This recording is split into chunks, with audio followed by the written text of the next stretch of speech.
Master Healer. Touch my eyes so I could see. Touch the pain that flows in me. Touch my voice so I could praise Thee eternally. Touch my heart, touch my life. Touch me, Lord, and I shall be healed. Touch my ears so I could hear. Touch my hands so I could give. Touch my feet so I could walk through Calvary. Touch my heart, touch my life. Touch me, Lord,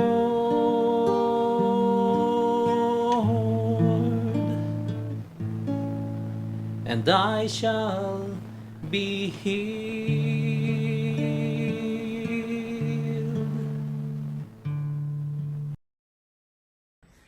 Welcome to In Jesus, Mary, and Joseph. A blessed Sunday, everyone.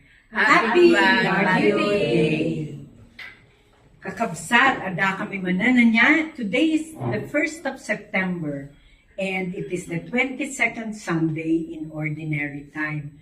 Kat kakabsat niya, September 1, kat mawis kayo matahangan to say happy birthday Baguio niya. It's the 100 plus na Charter Day of Baguio City. But besides that, today, being the 22nd Sunday in Ordinary Time nga, ti mabasa kat maadaw iti insurat ni San Marcos. Basta somewhere in chapter 7. Kat kakabsat, this program is brought to you by the Sacred Heart Community. Ti base mi, ti center mi kat adaltoy Baguio Cathedral Compound. Basement isang Kabalayan building. Ket ada dagita no malaglagit yu pay dagiti telephone numbers niya. Don't forget, you can always text for your prayer intentions. Amoyo everyday dagita nga kararagan, we pray for all your intentions every day in the intercessory and healing hour, 7 p.m. every night. May we ask man, Sister Emily, to lead us in prayer. In the name of the Father, and of the Son, and of the Holy Spirit. Amen. Yes, Lord, thank you very much for this night. Once again, we thank you. We glorify your name. And everything, O Lord, is a gift from you. And as we start this program, Lord, we ask your Holy Spirit to be with us, to enlighten us, to help us, that in everything that we say, Lord, it will be for your greater glory. Open our ears that we may hear, not only hear, but to truly listen to your word. May every sharing may touch others' lives and help us, O Lord, in each and every moment in iti aming pagdaanan mi iti biyag, Lord, in the sharings of our brothers and sisters, may it be a mirror pagsarmingan mi kumaida. Gyama kami tataan po, but we ask your Holy Spirit to be with us, to also with Mother Mary and Saint Joseph, and together we all pray this prayer in the name of Jesus our Lord. Amen. Amen.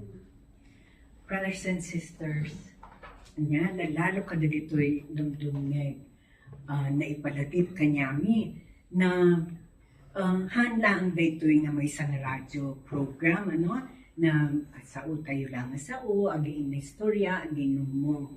But it is also a time to really come together in worship. And so we sing this song.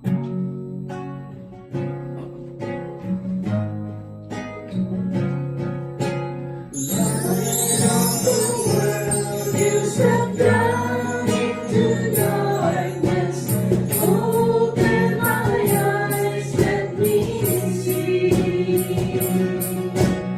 beauty that made this heart adore you. Hope of a life spent with you. Here I am to worship, here I am to bow down, here I am to say that you're my God. You're altogether lovely, altogether worthy, altogether wonderful to me. King of all days, oh so highly exalted, glorious in heaven above.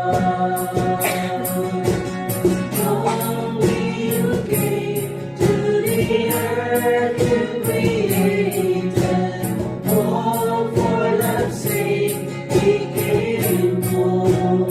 Here I am to worship, here I am to bow down, here I am to say that you're my God.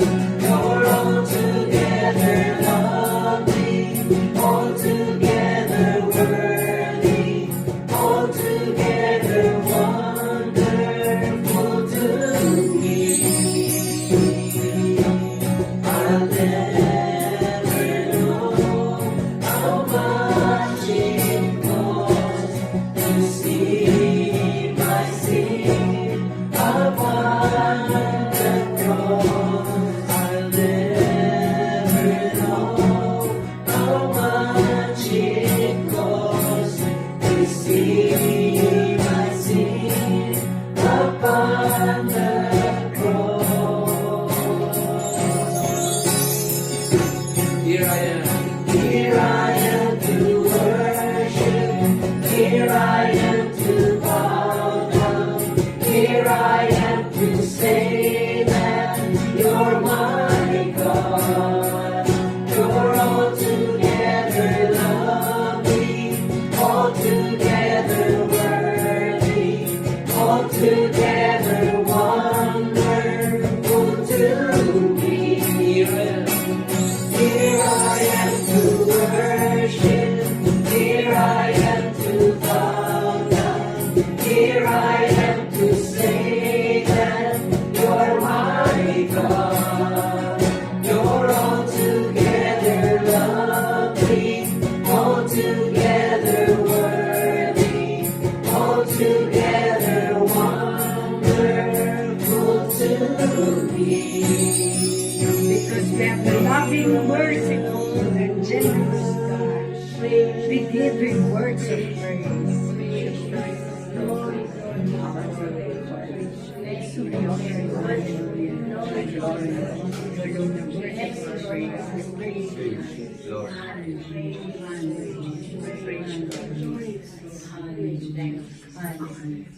We praise you, dear Lord God. We praise you, Lord God.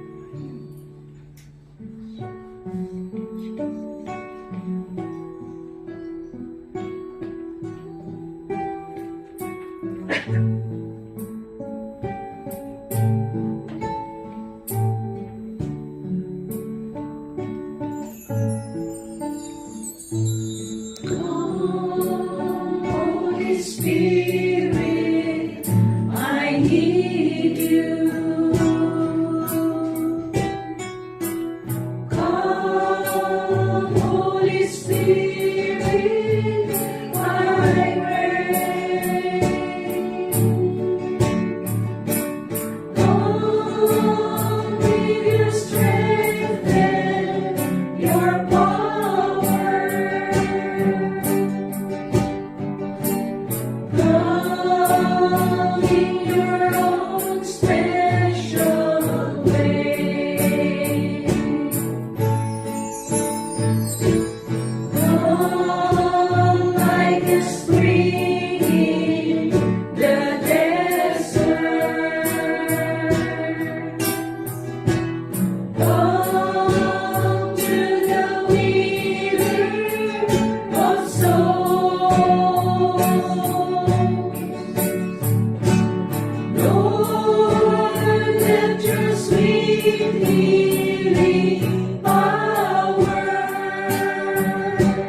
Thank you, dear Father God. Thank you, dear Jesus. Thank you, Holy Spirit. We really feel your presence here with us right now. Amen. Amen.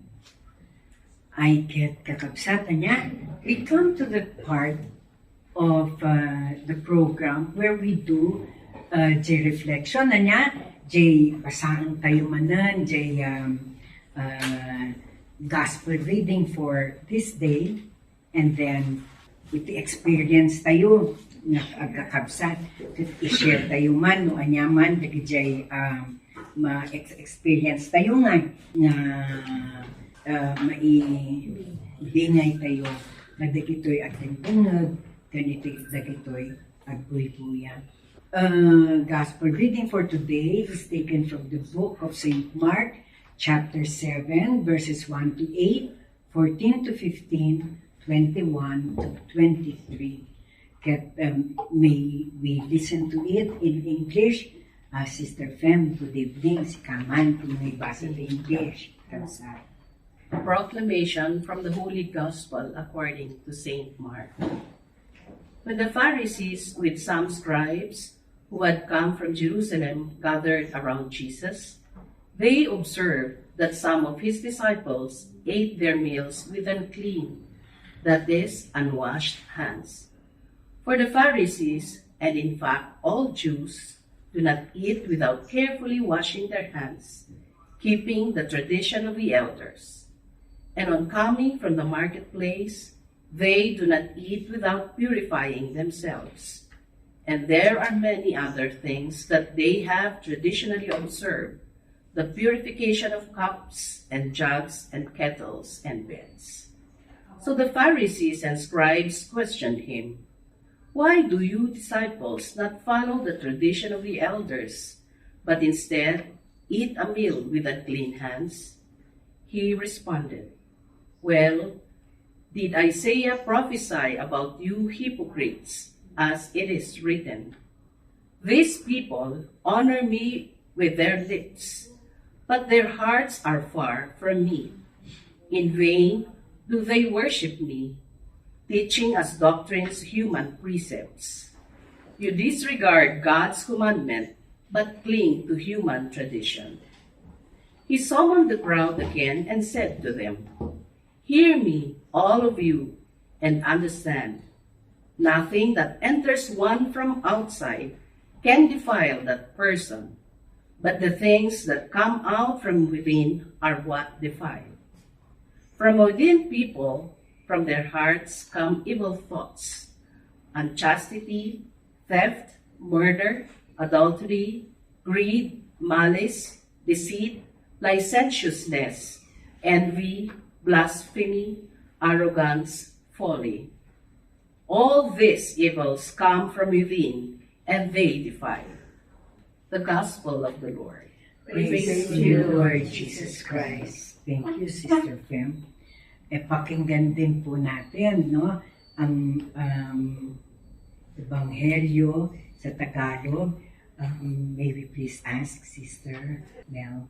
Ang mabuting balita ng Panginoon ayon kay San Marcos. Lumapit kay Hesus ang Pariseo kasama ang ilang tagapagturo ng kautusan na galing sa Jerusalem.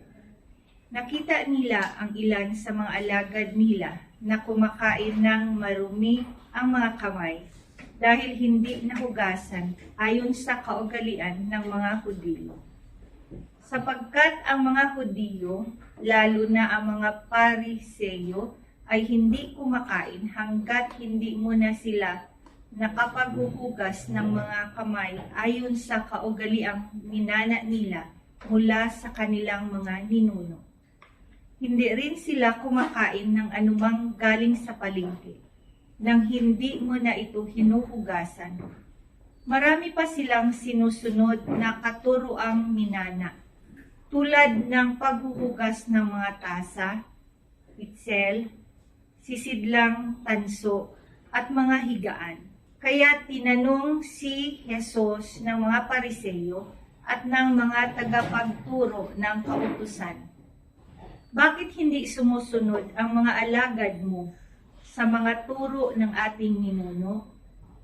Kumakain sila nang hindi man lang naghuhugas ng kamay ayon sa kaugalian. Sinagot sila ni Jesus, mga mapagkunwari, tama nga ang sinabi ni Isaias tungkol sa inyo ng kanyang isulat. Ang paggalang sa akin ng bayang ito ay pagkunwari lamang, sapagkat ito'y sa bibig at hindi sa puso bumubukal. Walang kabuluhan ang kanilang pagsamba, sapagkat itinuturo nila galing sa Diyos ang kanilang mga utos. Binabaliwala ninyo ang utos ng Diyos, at ang sinusunod ninyo'y mga tradisyon ng tao. Muling pinalapit ni Jesus ang mga tao at sinabi sa kanila, makinig kayong lahat at unawain ang aking sasabihin. Hindi nagiging marumi ang isang tao dahil sa pagkain pumapasok sa kanyang bibig, kundi dahil sa lumalabas dito. Sapagkat sa loob, sa puso ng tao, nagmumula ang masasamang isipang nag-uudyok sa kanya upang makiapid, magnakaw, pumatay, mangalunya, mag-imbot, gumawa ng kasamaan tulad ng pagdaraya, kahalayan, pagkainggit, paninirang puri, pagmamayabang, at kahangalan. Ang lahat ng masasamang bagay na ito ay nanggagaling sa puso, at dahil sa mga ito ay nagiging marumi ang tao. Ang mabuting balita ng Panginoon. Pinupuri ka namin, Panginoon Jesus. Thank you, Sister Mel. Ngayon naman, pakinggan natin in Ilocano. Kani Sister Susan man, please. Puiso maganad na adaw itinasantuan ng Ebanghelyo kasing surat ni San Marcos. Nag-uurnong itayan ni Jesus dagiti Pariseo, ket sumagmamano ang maestro itilinteg ang naggapo di Jerusalem. Adlaw da amang mangan sumagmamano nga adalan ni Jesus, adida nagbugo. Kas may pakadawian kadagiti amin nga Hudyo. Ta anuroten dagiti Pariseo, agraman dagiti dadduma ang Hudyo. Dagiti panursuro ngay patawid dagiti ammada. Dida mangan no dida bugwan dagiti imada. Iti umiso a panagbuggo. Dida mangan iti anyaman nga agkapo iti tiyandaan. No saan ang nagugwan nga una. Adupay iti anuroten. A panursuro dagiti ammada. Kas tumutok, panangugas karigiti tasa, banga, lunglungan, agambang ken papag. Iti kasta, sinaludsod dagiti Pariseo ken mamaestro itilinteg ken ni Jesus. Apay, aditong paren dagiti adalam, iti panursuro nga ipatawid dagiti Ama. Kadida nagbugo amangan. Insungbat ni Jesus, udunay itimpadto ni Siyas, may papan kada kayo. Aging sisingpet kayo kas insurat na. Kadagitoy at tao kuna ni Diyos. Kunada, aday dayawin na, babaen kadagiti bibigda. Ngem, kadayo kanyak iti puso da. Awan serbina, iti panagdaydayo do kanyak. Gapo ta isursuro da dagiti anuroten. Nga inaramid ti tao, akas lakit tin bukod da alinte.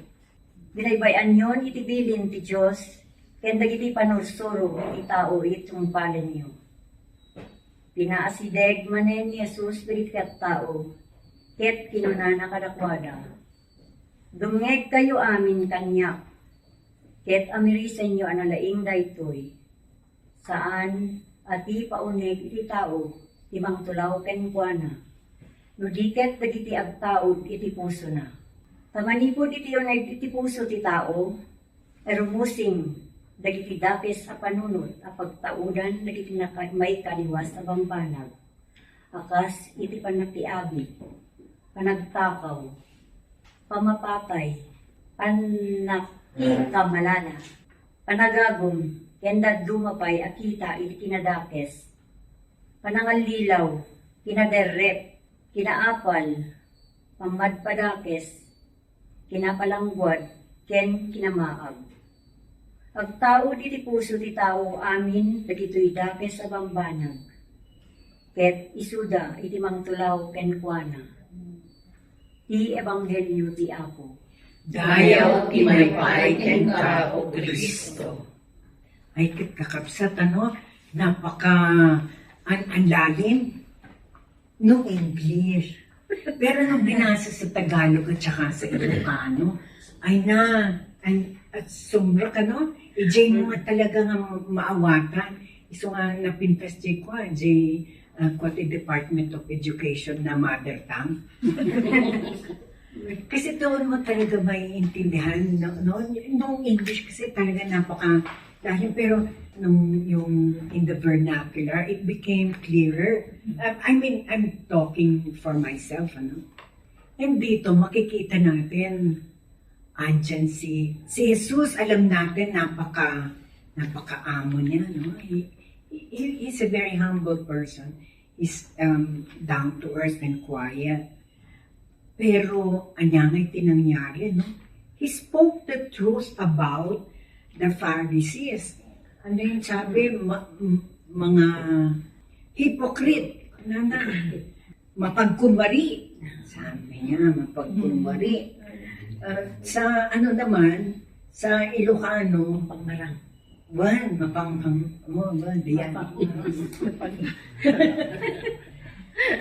And it is because, kumbaga sa present day slang, binabash ng mga Pharisees yung mga disciples, yung mga apostoles.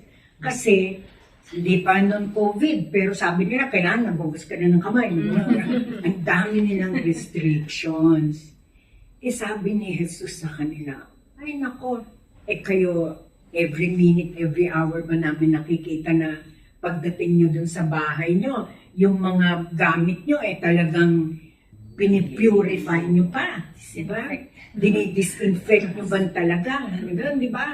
Kung yung Pariseo, wala siyang ginawa kundi magmarites at maghapon at magtingin ng mali ng ibang tao. Pagdating niya sa bahay niya, pagod siya, agad nang humiga, hindi tinanggal. Bakit? Di ba? Sabi niya, they were hypocrites. Bakit? Kasi, ang sinusunod nila at ang ginigiit nilang masunod, yung mga laws of the world, laws of made by humans. And yon traditional. Andun na tayo. Now you have to be clean, magkamot-kamot. Talaga mga gugas ka, di ba? Yung mga ganyan. All that we believe in. Pero sa kanila, naman. And they were just finding fault. Diba?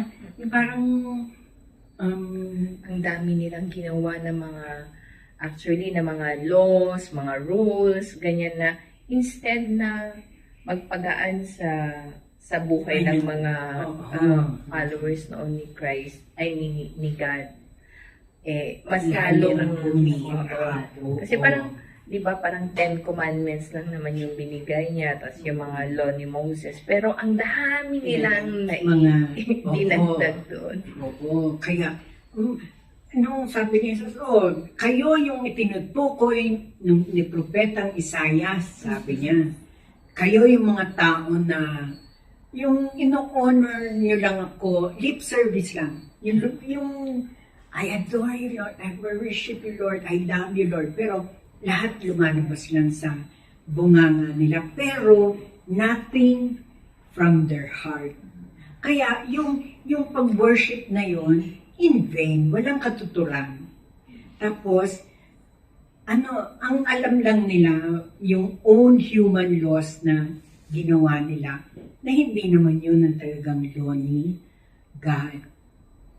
Kung kaya, like in present day, ma-transform sila, no?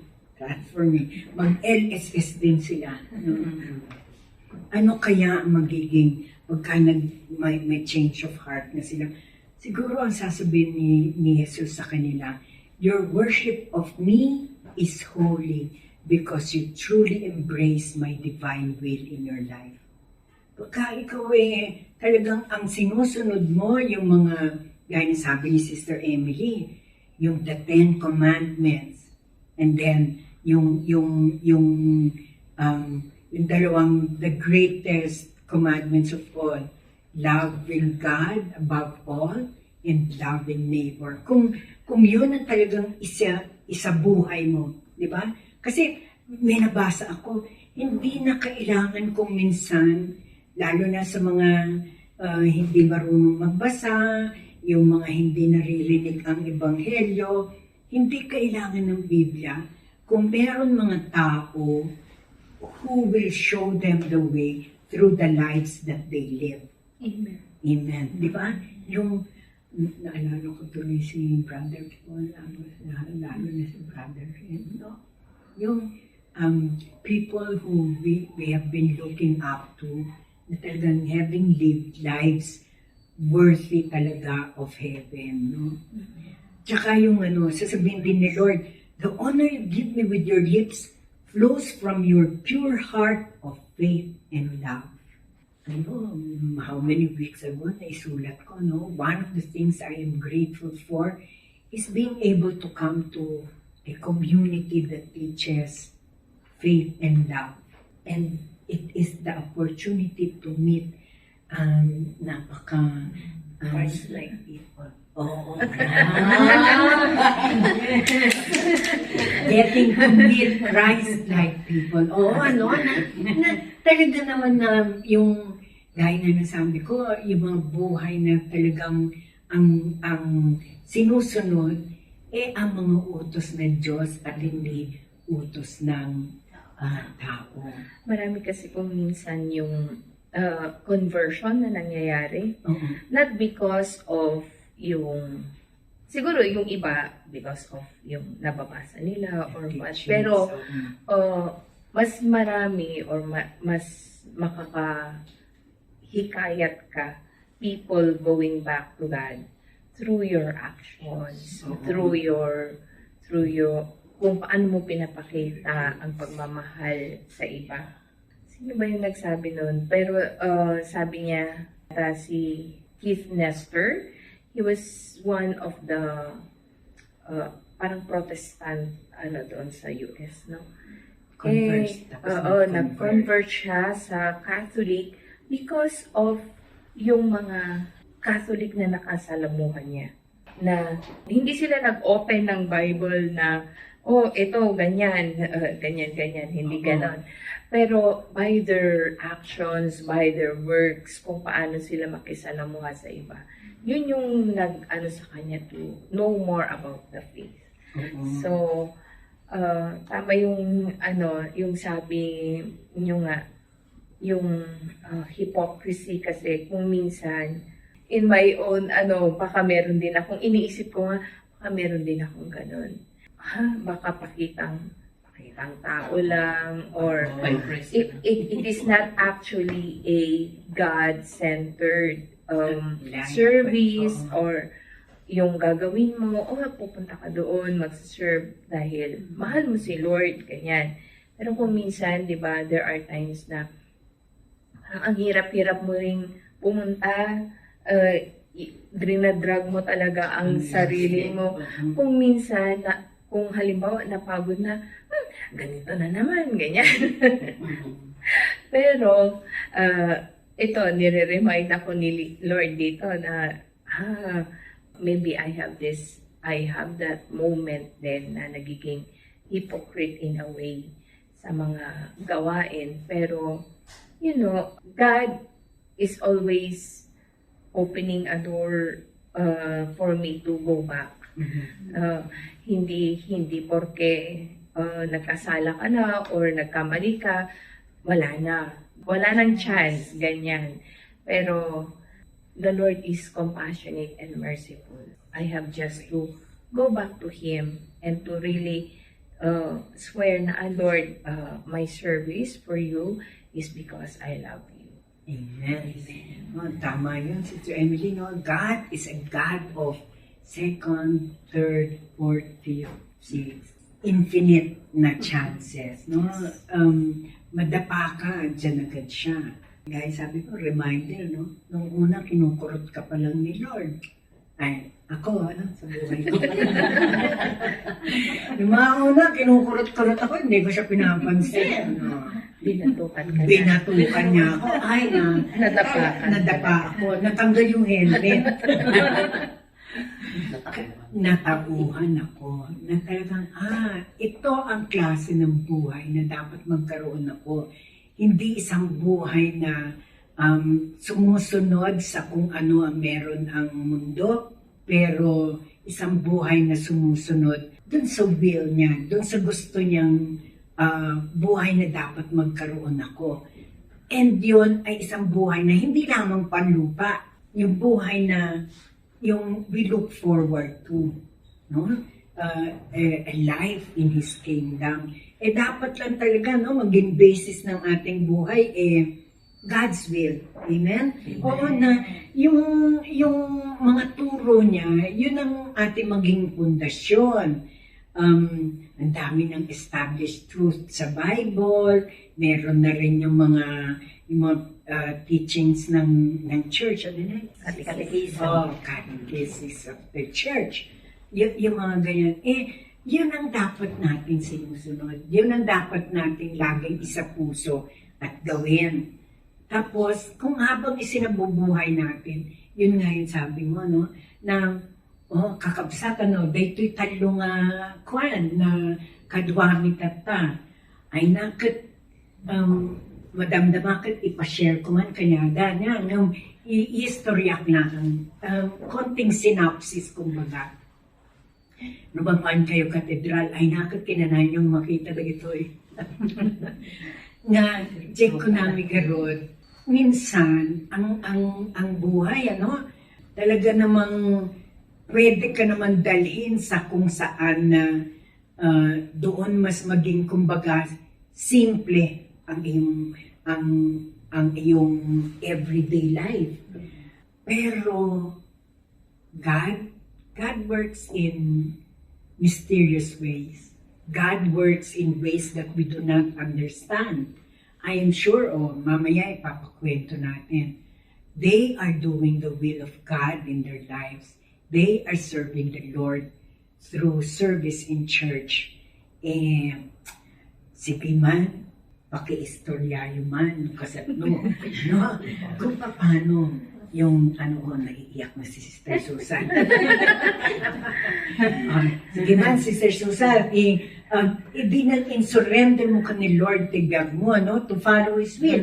Nga dagiti sa usaulang ti dado mga tao ti susundin mo, kundi the will of God.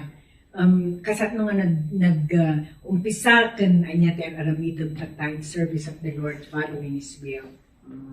Ita kakabsat, may saak nga lay minister ti simbaan, ti katedral. Kat nag-umpisa na ito pabayan spiritual formation namin through Prex noon ni Father Lim.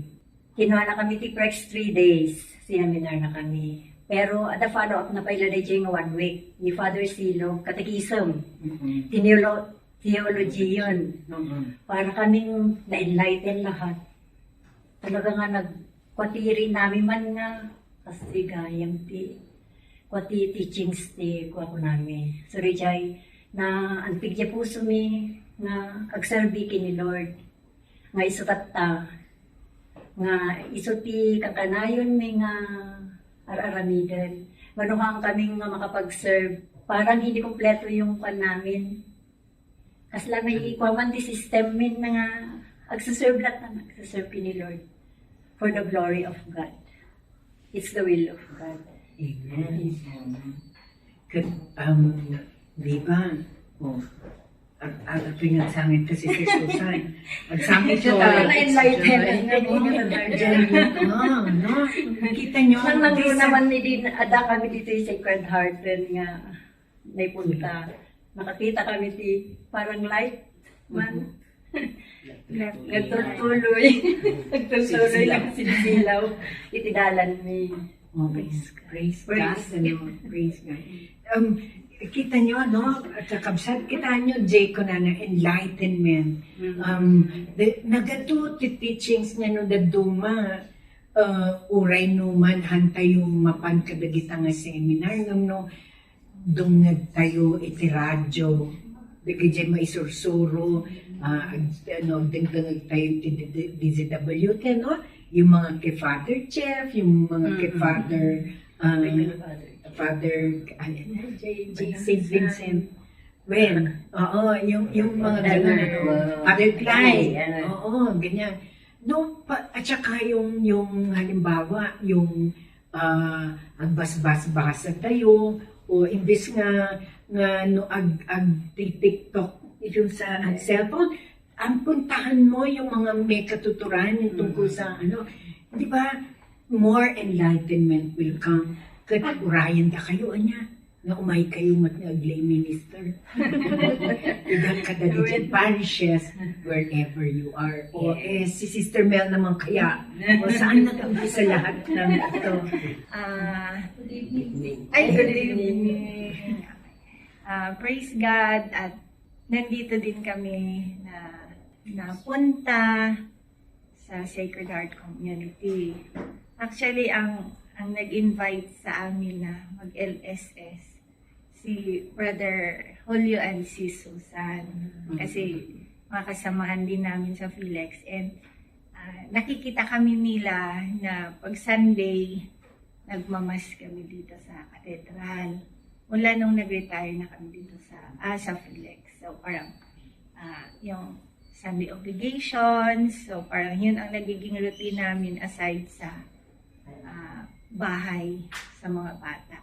So, actually, yung mga invitations nila before, medyo nadi-disregard namin kasi parang busy sa bahay, busy sa mga bata. Pero siguro talagang tinouch na din kami ng Holy Spirit na, dito na kayo banda.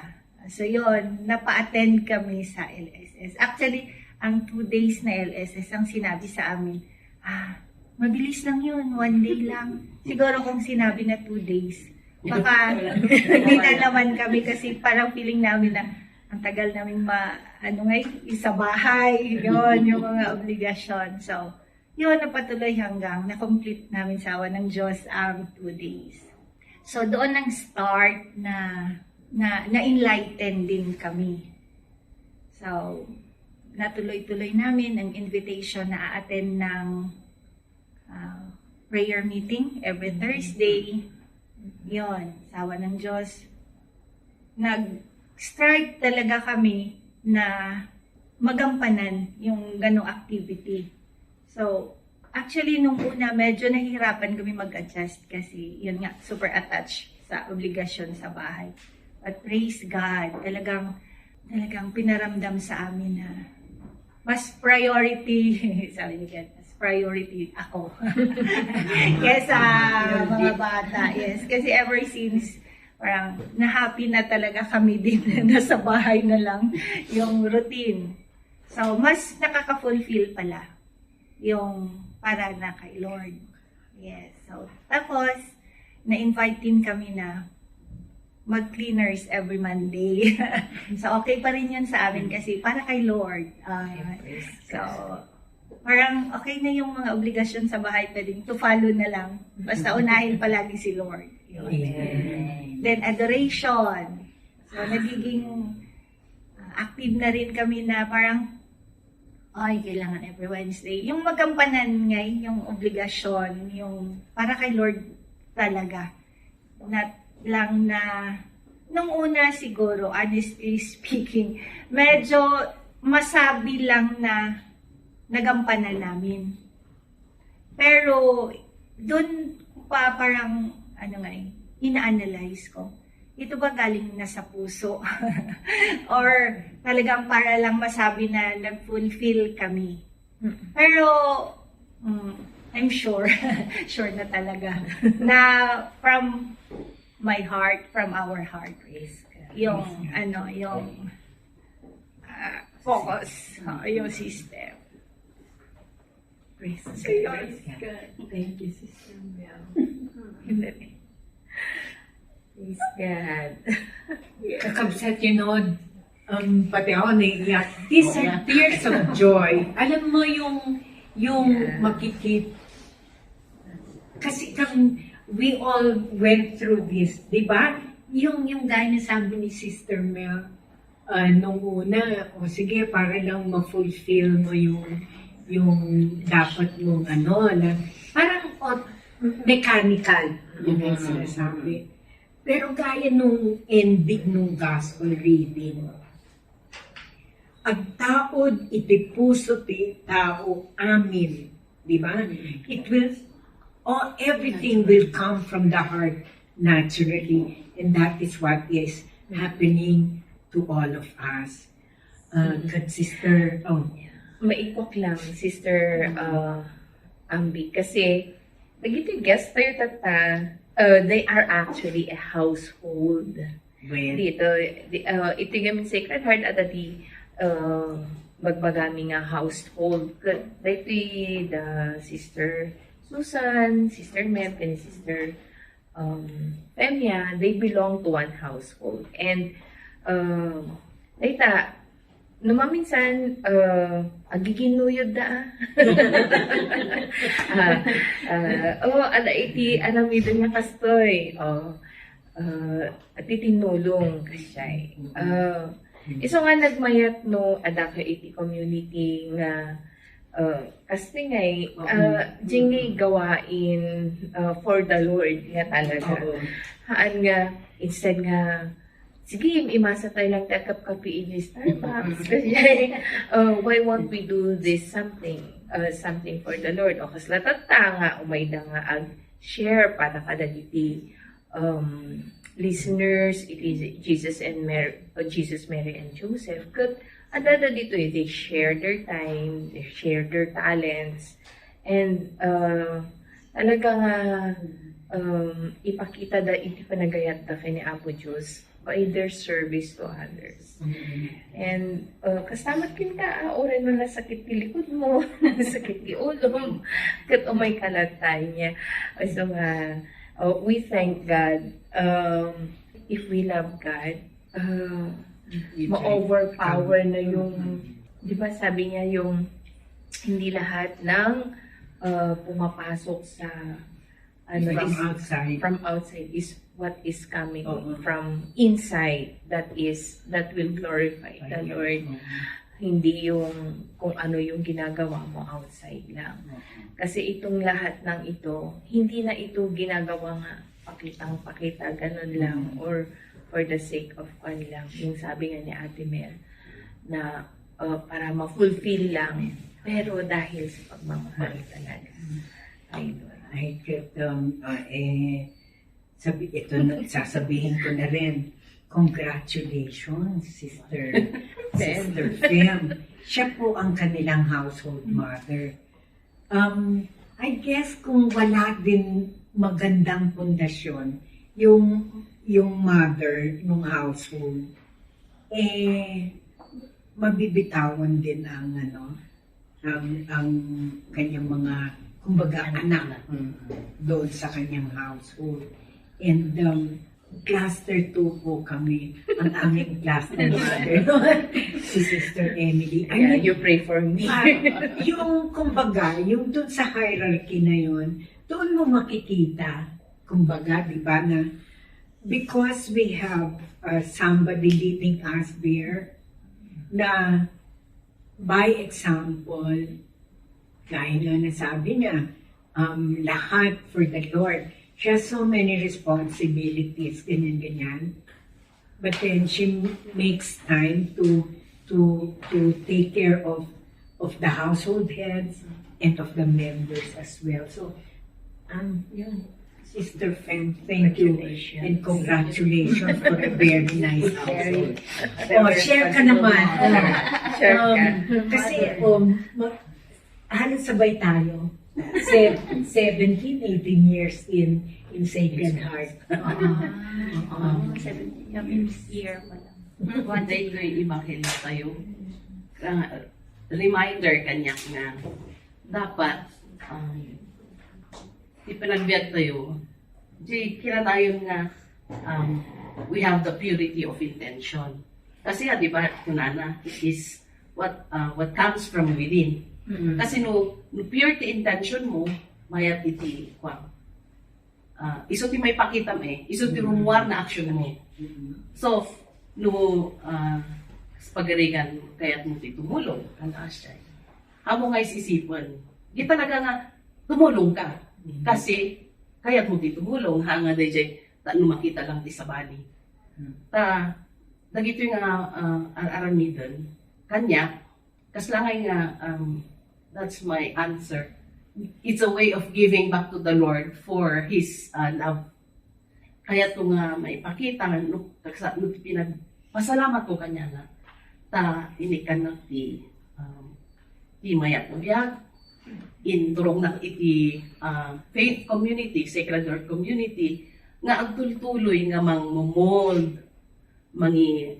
remind, no ti tama nga, di pagayatan niya.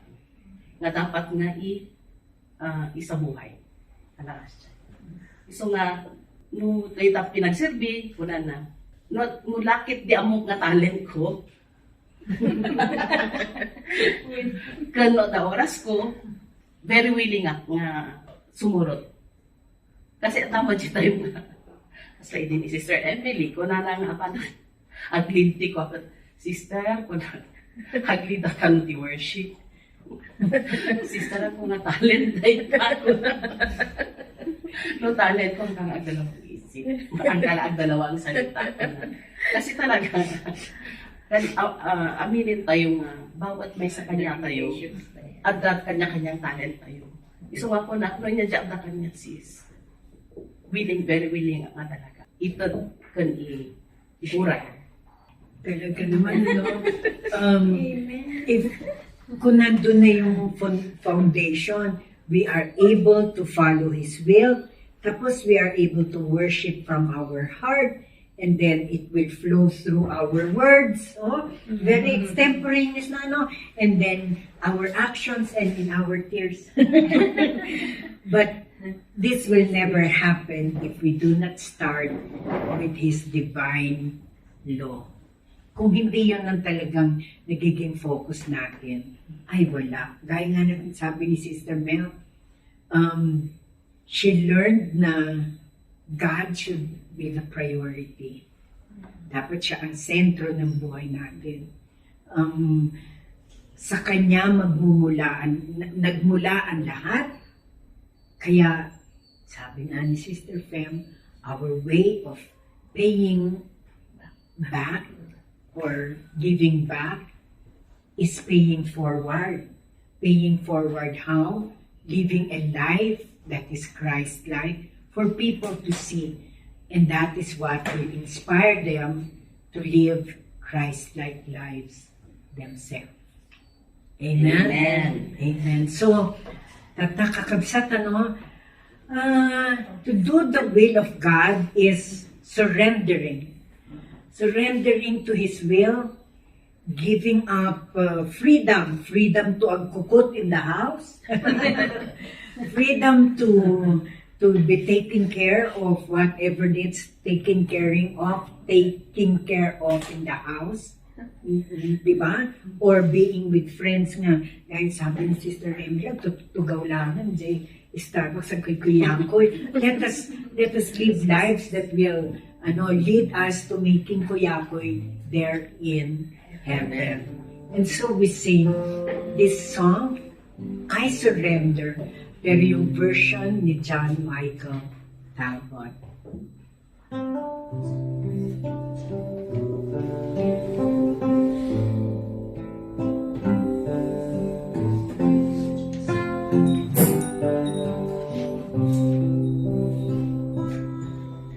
Take home my freedom,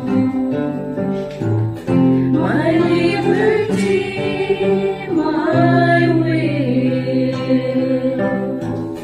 All that I have, you've given to me.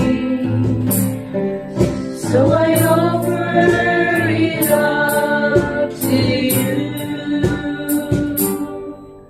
I surrender it all to Jesus.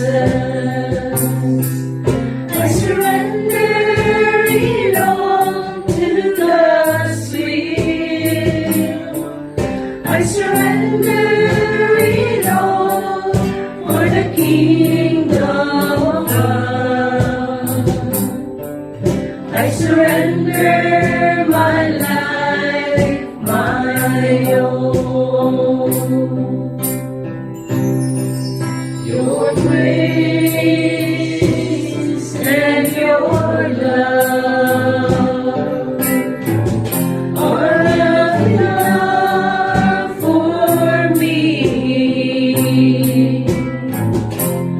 Grant me this, Lord Jesus, and I ask for nothing more.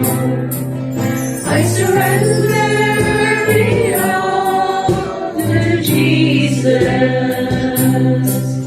I surrender it all to God's will.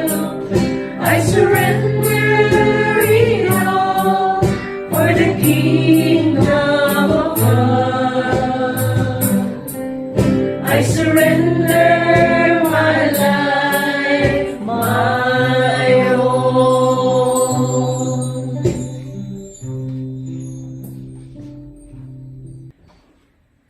Most holy loving God, yes, you are here.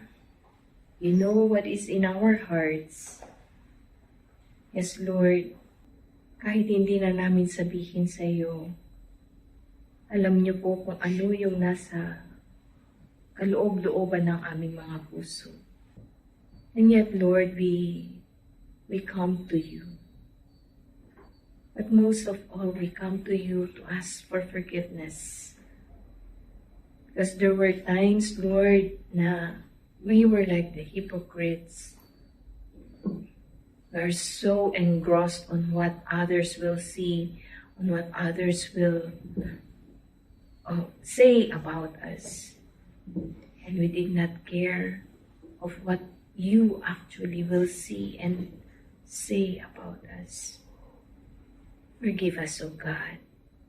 Forgive us for the many times that we have failed loving you, but instead loving only ourselves. And now, Lord, we come to you to raise our hands to you. Alam niyo po kung ano ang mga nasa puso namin, Lord. Especially for all those who are listening right now. Ano man po ang kanilang mga problema sa pamilya. Maybe, Lord, they have problems in their health. At nagitidumdum nga dito'y nga awan pa iti pagkatang da iti agas. They are stricken with malignant diseases like cancer, kidney failures, dagiti sakit ti puso. That Apo, no maminsan, we are hopeless. Sa awanan iti namnama ti biyag. And yet, Lord, we know that you are here and you are the greatest healer. Nga ka lang di tanga mo, uray kada kami nga mangilukhat, iti puso mi. Nga ka lang di tanga mangururay nga ibagami kanyang, Apo, dahito iti marikrik na. I surrender it all to you. Apo, dahito'y nga kabsat ko. Apo, dahito'y nga asawa. Apo, dahito'y nga nanang minutatang ko. Kat nagdakkel iti problema. Nagdakkel iti sakit na. Nagdakkel iti magastos mi. And yet, Lord, ami amuno, and yet aramiden mi, and yet we know and we believe that you will never forsake us. That you are always there. And you are, O Lord, a miracle worker. You are the same Jesus that walked 2,000 years ago. You are the same Jesus that is here in our midst through the Eucharist. Yes, Lord, we come to you today. And we believe that you are here right now. Wherever we are, you are here touching each and every one who is calling out to you. Agyaman kami, Apo, tadi na kami baybayan. Agyaman kami iti grasya kan dagiti amin aparabor itid mo kada kami. Kadagiti gagayam mi, dagiti mangtultulong kada kami. Agyaman kami. Because all of this, O Lord, are graces from you. All of the persons that you bring to our life, we know, O Lord, are angels, are persons who will help us through to come to your kingdom. Jesus, Mary, and Joseph. I give you my heart and my soul. Jesus, Mary, and Joseph. Assist me in my last agony. Jesus, Mary, and Joseph. May I bring forth my soul in peace with you. Amen. Glory be to the Father, and to the Son, and to the Holy Spirit. As it was in the beginning, is now, and ever shall be, world without end. Amen. In the name of the Father, and of the Son, and of the Holy Spirit. Amen. Ay kakabsat. See you next week.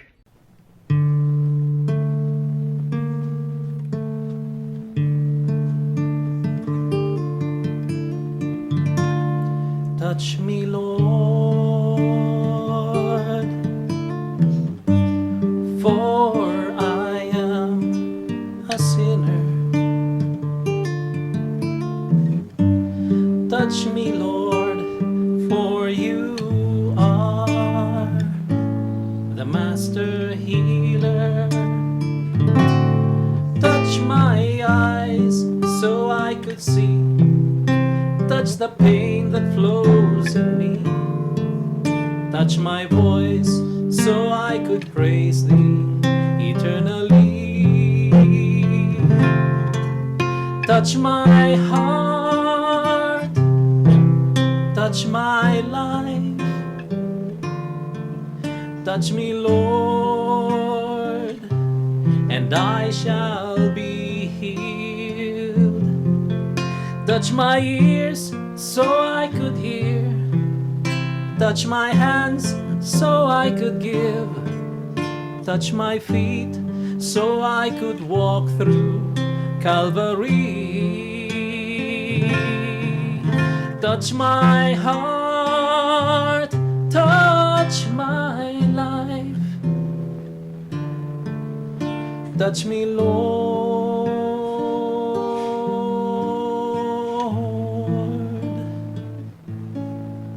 and I shall be healed.